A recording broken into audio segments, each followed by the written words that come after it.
Hi ಎಲ್ರಿಗೂ ನಮಸ್ಕಾರ ಮತ್ತೆ ಸ್ವಾಗತ ಸನ್ವಿ ಚಾನಲ್ಗೆ. ನಾನು ಶ್ರೀದೇವಿ ನಾಯ್ಕ್. ಇವತ್ತು ನಾನು ಹೋಟೆಲ್ ಶೈಲಿಯಲ್ಲಿ ಬಟರ್ ಚಿಕನ್ ಹೇಗೆ ಮಾಡೋದು ತೋರಿಸ್ಕೊಡ್ತಾ ಇದ್ದೀನಿ. ಹಾಗಿದ್ರೆ ಬನ್ನಿ ಏನೇನು ಸಾಮಗ್ರಿ ನೋಡಿಕೊಳ್ಳೋಣ. ಮೊದಲಿಗೆ ನಾನು 2 ಈರುಳ್ಳಿ ಮತ್ತು 2 ಟೊಮೆಟೊ ಹಣ್ಣನ್ನು ದೊಡ್ಡದಾಗಿ ಕಟ್ ಮಾಡಿ ತಗೊಂಡಿದ್ದೀನಿ. ಹಾಗೆ 5ರಿಂದ 6 ಬಟರ್ ಸ್ಲೈಸಸ್ ತಗೊಂಡಿದ್ದೀನಿ.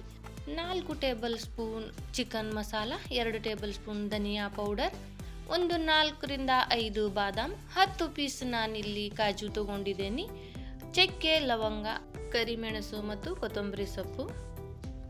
ನಾನಿಲ್ಲಿ ಅರ್ಧ ಕಿಲೋ ಚಿಕನ್ ತಗೊಂಡಿದ್ದೀನಿ. ಇದಕ್ಕೆ 1 ಟೇಬಲ್ ಸ್ಪೂನ್ ಉಪ್ಪು, 2ರಿಂದ 3 ಟೇಬಲ್ ಸ್ಪೂನ್ ಶುಂಠಿ ಬೆಳ್ಳುಳ್ಳಿ ಪೇಸ್ಟ್, 1 ಟೇಬಲ್ ಸ್ಪೂನ್ ಅರಿಶಿನ ಪೌಡರನ್ನು ಹಾಕಿ ಚೆನ್ನಾಗಿ ಮಿಕ್ಸ್ ಮಾಡಿ ಒಂದು 10 ನಿಮಿಷಗಳ ಕಾಲ ನಾವು ಇದನ್ನು ನೆನೆಯಲು ಬಿಡೋಣ. ಪ್ಲೇಟ್ ಮುಚ್ಚಿ ಸೈಡಿಗೆ ಇಡೋಣ. ಸ್ಟವ್ ಆನ್ ಮಾಡಿ ಒಂದು ಪ್ಯಾನ್ ತಗೊಳ್ಳೋಣ. ಇದಕ್ಕೆ 1 ಅಥವಾ 2 ಟೇಬಲ್ ಸ್ಪೂನ್ ಎಣ್ಣೆಯನ್ನು ಹಾಕಿಕೊಳ್ಳೋಣ. ಇವಾಗ ನಾವು ಎಲ್ಲ ಮಸಾಲೆಗಳನ್ನು ಹುರಿದುಕೊಳ್ಬೇಕಾಗುತ್ತೆ. 1 ಟೇಬಲ್ ಸ್ಪೂನ್ ಧನಿಯಾ ಪೌಡರ್, ಹಾಗೆ ಚಕ್ಕೆ, ಲವಂಗ ಮತ್ತು ಕರಿಮೆಣಸನ್ನು ಹಾಕಿ ಹುರಿದುಕೊಳ್ಳೋಣ. ಇವಾಗ ನಾನು ದೊಡ್ಡದಾಗಿ ಕಟ್ ಮಾಡಿಟ್ಟಿರೋ ಈರುಳ್ಳಿಯನ್ನು ಹಾಕಿಕೊಳ್ತಾ ಇದ್ದೀನಿ. ಸ್ವಲ್ಪ ಈರುಳ್ಳಿ ಕಲರ್ ಚೇಂಜ್ ಆಗೋವರೆಗೂ ಹುರಿದುಕೊಳ್ಳೋಣ. ನಂತರ ಇದಕ್ಕೆ ಕಾಜು ಮತ್ತು ಬಾದಾಮ್ ಹಾಕಿ ಹುರಿದುಕೊಳ್ಳೋಣ.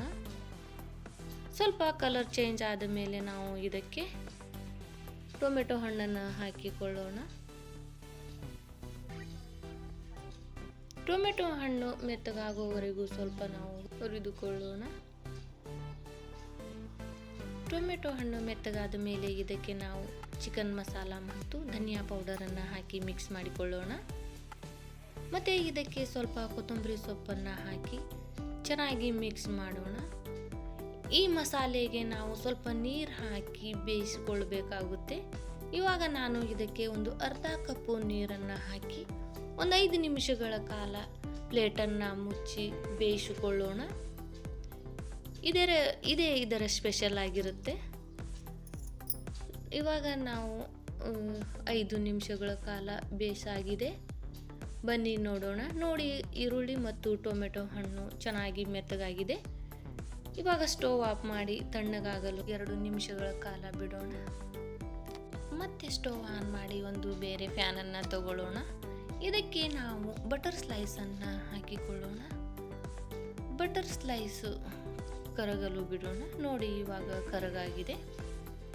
ಇದಕ್ಕೆ ನಾವು ಕಟ್ ಮಾಡಿಟ್ಟಿರೋ ಒಂದು ಈರುಳ್ಳಿಯನ್ನು ಹಾಕಿಕೊಳ್ಳೋಣ. ಈರುಳ್ಳಿಯನ್ನು ಹಾಕಿ ಸ್ವಲ್ಪ ಹುರಿದುಕೊಳ್ಳೋಣ.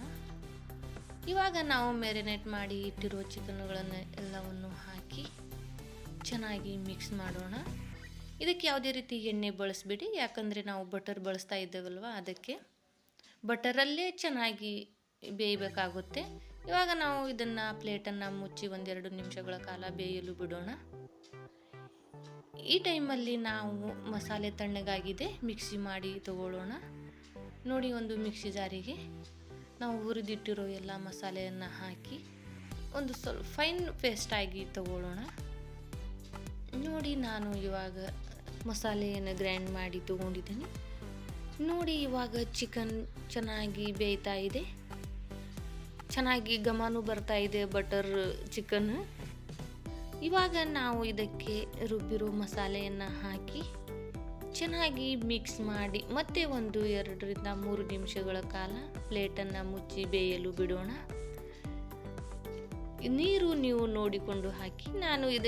ನನಗೆ ಸ್ವಲ್ಪ ಗ್ರೇವಿ ಟೈಪ್ ಬೇಕಾಗಿತ್ತು, ಹಾಗಾಗಿ ನಾನು ನೀರೇನು ಜಾಸ್ತಿ ಆ್ಯಡ್ ಮಾಡ್ಕೊಳ್ಳಿಲ್ಲ.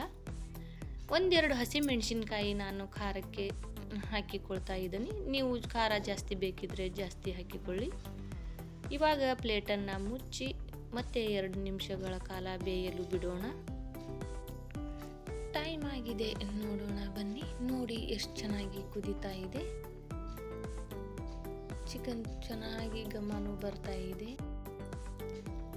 ಇವಾಗ ನಾನು ಇದಕ್ಕೆ ಸ್ವಲ್ಪ ಕೊತ್ತಂಬರಿ ಸೊಪ್ಪನ್ನು ಹಾಕಿ ಚೆನ್ನಾಗಿ ಮಿಕ್ಸ್ ಮಾಡಿ ಸ್ಟವ್ ಆಫ್ ಮಾಡಿ ತೊಗೊತಿದ್ದೀನಿ. ಈಗ ಆಲ್ರೆಡಿ ಆಗಿದೆ. ನಾನಿವಾಗ ಸರ್ವ್ ಮಾಡ್ಕೊಳ್ತಾ ಇದ್ದೀನಿ.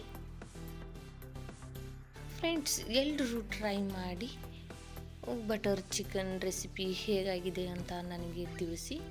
ನಾನಿಲ್ಲಿ ಈರುಳ್ಳಿ ಮತ್ತು ಬಟರ್ ಸ್ಲೈಸ್ ಹಾಗೂ ಗೋವಾ ಶೈಲಿಯ ರೋಟಿ ಅಥವಾ ಬ್ರೆಡ್ ಜೊತೆ ನಾನು ಸರ್ವ್ ಮಾಡ್ಕೊಳ್ತಾ ಇದ್ದೀನಿ.